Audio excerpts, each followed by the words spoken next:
Hello again, it's Matt from Tubby Tarot. I've got a surprise in store for you guys today. It's coming up right after this.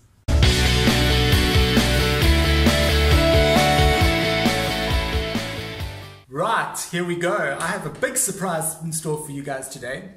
I've had a few people ask me, Matt, where do you do your readings and make your cards and your boxes and things? Well, welcome to the reading room. I'm going to take you on a little tour. All right. So I think we'll start on this side. This is kind of my work side. I always say that I work to feed my tummy, but my tarot is to feed my soul. Okay, I have my little workstation where I do my printing. I keep my paper cutter here and my beautiful antique, it's actually a coffee pot from, I don't know, somewhere overseas. Yeah, anyway, Arab coffee pot. I know it's an antique because I paid a lot of money for it. My scissors, my stuff, and then of course this here is my pride and joy. This is where all the magic happens. This is where I do my readings. You can see I got my goodies, my thingy to do the tarot videos and stuff. And I'm busy at the moment. I'm actually busy on two projects. I'm busy with my Book of Shadows. I'm busy updating that.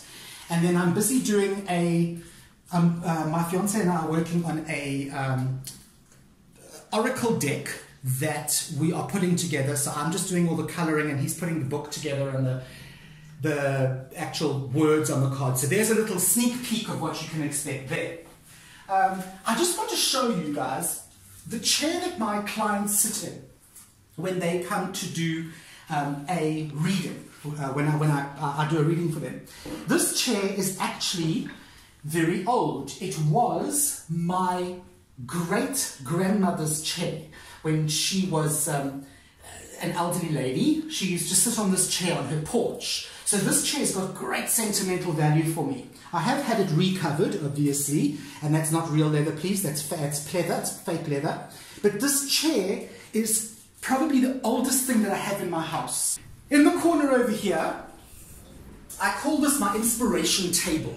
This is where I keep, you'll probably notice a lot of the stuff here from my Instagram page. If you are on my Instagram, Tubby_Tarot Instagram, okay? Go and look for me. I'm freaking brilliant. Anyway, back to the table. I've got all kinds of goodies here. I've got my few crystals that I have. I have I call them my metal balls. Love these. Still have to learn how to work with them properly though. That's quite a new acquisition, although they are quite old. And then we got all little bits and pieces. Nothing is really what it seems though, because this is not a book. I still have to find something to put in there. I'm sure I've got some cards I could pop in there. And then the table itself is really unique. I think I have mentioned this table before, but the table was made by, custom made by a gentleman, and this is actually a wood called moringa. I don't know if my overseas people are aware of that kind of wood, but it's a very South African wood.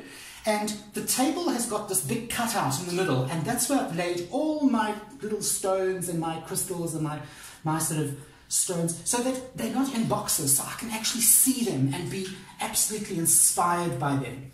I also use the crystals that are in here. That's my Lakshmi statue. In fact, I prayed to Lakshmi yesterday. It was her special day. And I use all of these crystals in some of the shoots that I do of my cards and that sort of thing. Then I got bits and pieces, my little nice smelly thing. And I must show you, super proud, super excited. This is my latest. I actually got this today. I bought this today, and you can see it's a little elephant. You'll probably notice that I'm hugely into elephants, no pun intended. But this is a little elephant card holder, and I think what I can do is I can slot my tarot cards in there, or my Lenormand cards, and I can take little photographs of them and kind of pull them out. So I'm very chuffed about that. Very, very happy. This is a tea tin from Sri Lanka, and again, elephants, love elephants, and this is like one of my prized possessions, and I should have had it going. My fiance bought me this because I begged and begged and begged for a backflow incense burner, and of course we couldn't find one in South Africa anywhere. And then one day we walked into this tiny little Indian prayer shop, and lo and behold, there it was. Ta-da! Come and have a look look over here. This is where I keep the main cards that I'm working with. So first of all, I've got my little, I call it my luck dragon. There he is, beautiful dragon. And these I found very cheaply, again, elephants. I call them my hematite elephants, but they're not actually hematite. I don't know what they're made out of. It looks like they're made out of some sort of clay, and then they are covered with this metallic kind of cover. So if anybody knows what this kind of thing is called, I don't know if it's got a specific name, please leave a comment down below and let me know what's happening with these elephants. But I just thought they were really, really nice. Yeah, and they kind of go with my elephant theme. You can see that I have my Ganeshas. I have a thing about Ganesha. I have my little Ganeshas. Again, my fiance bought me this one here. It's beautiful because it fits flat against the wall. It's flat at the back, but I like to keep it in the corner. And then this teeny tiny little one here, this solid brass one, actually weighs a ton. You can actually see how heavy it is. This little one was brought back from India by a friend. This is the ugliest Ganesha I have, but he is my favorite Ganesha. I think because he's such an ugly little thing, I take pity on him. And he was brought back by a very close friend from Sri Lanka last year. And what I love about him is he's made out of resin. So he's become my travel Ganesha. And what I do with him is I just throw him in my bag whenever I'm going, because he can't chip or break or anything. And what I love about him is he glows in the dark. He's my radioactive Ganesha. I love this little one. This one I bought in Johannesburg. Anybody who knows South Africa, Johannesburg's a big city here in South Africa. And I bought this Ganesha. Let me take this away and you can actually see how beautiful he is. Cost me quite a lot of money. But you can see there is his little rat, his little mouse. So many beautiful things. He's holding a little laddu. If you know anything about Ganesha, you'll understand what I'm talking about. But if you don't, you can just appreciate the absolute beauty of this little piece. Look at the detail. Look, he's even got little fat rolls exactly like me. Fantastic. I love this little guy. He's just superb. Absolutely superb. And then, of course, I keep my oracle of Ganesha up there with all my Ganeshas. Then, down the bottom here, let's have a look at the next shelf over here. This is actually my prayer shelf for when I do my prayers.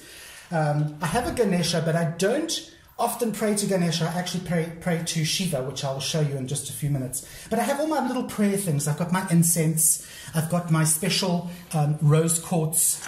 Let me show you this beautiful little bowl I keep my rose quartz in. My little rose quartz bowl, picked this up for virtually nothing at a thrift store. Just to give a bit of love and that rosy energy to my altar. I've got my little candle, my bell, for when I start and for when I finish my prayers. Nice big chunk of amethyst, again, just to give it that really nice energy. And then I have here this, I must try and show you this. I don't know if the camera's going to pick this up, but this is the most amazing little box. And again, it's a little thrift store find. And you can see it's actually got metal, this lovely, almost Celtic metalwork on it. It's just, I love it. And what I keep in here, and it's really small. Can I step back? Let me step back and show you just how small this little box is. Look, it's tiny, okay? Like, really small, all right?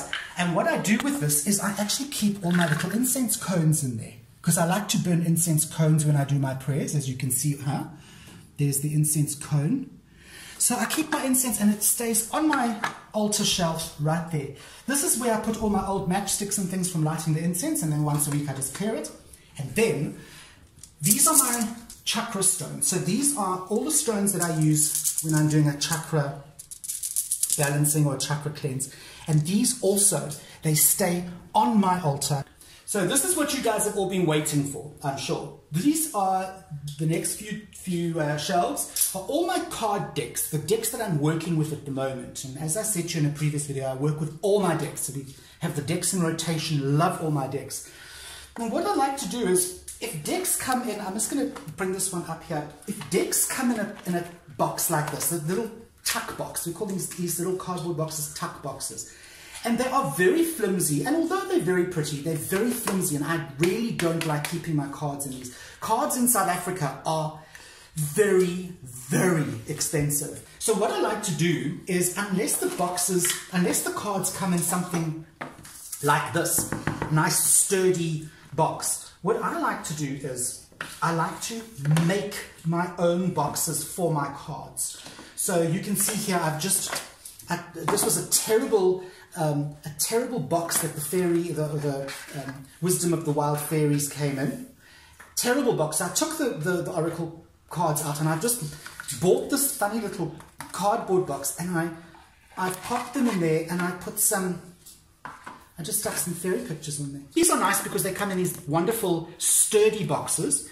And then of course, if I have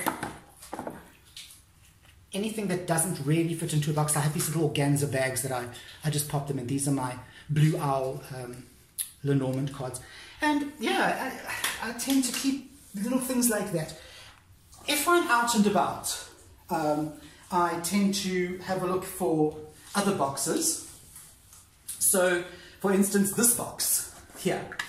This is such a beautiful box. I got this almost for nothing, and I just thought, I know I'll find a deck to go in here. And you can see it's wonderfully gothic. And when I got the Haunted House Tarot, I knew exactly where I was going to put it. And that was in this beautiful gothic, I don't even know what this stuff is. It's kind of like a fake leather plasticky stuff. It's absolutely beautiful. And you can see the gothic box suits the gothic theme of the Haunted House Tarot. And then I use things like, again from Sri Lanka, a friend of ours brought us back, it had tea. And this is actually a box from the Taj Mahal Palace in India. And it had tea in it. And what I've done is it fits a set of cards beautifully. And it's just the most gorgeous box. And look, it's got an elephant on it. Okay, next shelf. More cards. But what I've done here is, these are boxes that I've actually made myself for my cards. So my most famous one, which has been shown most of the time, is this box. This one is, I had an idea that I wanted to buy a vampire deck. But I looked and looked and looked, and none of them were very nice. So what I did was I thought, okay, let me start on the box, and the deck will come to the box, instead of the box going to the deck. So I started doing this box, and the box is actually the same as this box. So it's actually got glass in front. So these boxes are identical. And what I did is I just painted over the box. And lo and behold, my vampire deck arrived. And it ended up going straight into this beautiful, well, I'm saying beautiful, I made it. But into this, I think it's pretty beautiful. I think it's a pretty cool box. So I did this box. That's just an old cheapy little crucifix keyring that I just chomped up and stuck on there. And then I just painted it and varnished it. And now my Vampire Tarot is very safe. Yeah, so that's basically all my boxes. And we are looking at handmade boxes, little boxes I've bought. These are waiting to go into their boxes. So yeah, that's my tarot boxes, and that's a little bit of the tarot collection I have out. The next shelf, the last shelf, are all my books that I'm using at the moment. I don't have a lot of books because I use a lot of online resources. So I've got very eclectic books. I've got the Bhagavad Gita right next to the Holy Bible, and I've got my Wiccan book next to the Bible. I've got Journey of Souls next to a pagan book, my mythology books. It's just basically what I do with my books is I put them in heart order. Some people put their books in color order. I like to put my books in heart order. It's just an OCD thing of mine. So yeah, those are just a few of the books that I have, that I use all the time. My crystals book, as reference books for, especially when I'm working in my my Book of Shadows. So yep, they're books, and that's pretty much it. So as far as the main shelf goes. Okay, the last thing I want to show you is my most beautiful Shiva statue. And as you can see, I have my Shiva in pride of place, looking out over the whole of my room, giving blessings to everybody who comes in, sits down, blessing my whole room. And yeah, I've got my very gothic candles. The only reason they look gothic is because whenever we have a power failure, I light them, and they tend to do this like really cool thing. Look, it's kind of like very Mrs. Havisham, I must say. Anyway, I kind of dig these candles. They came out purely by accident, and I think they're really, really nice. So yeah, I hope you guys enjoyed that. That was my tour of the reading room. This is where all the magic happens, you know. Now, just give me 1 second. I have to find a card for this. Okay, here we go. You know what I'm going to do. I want you to like and subscribe to my channel, because I am Matthew from Tubby Tarot saying, I'll see you on the flip side. Cut.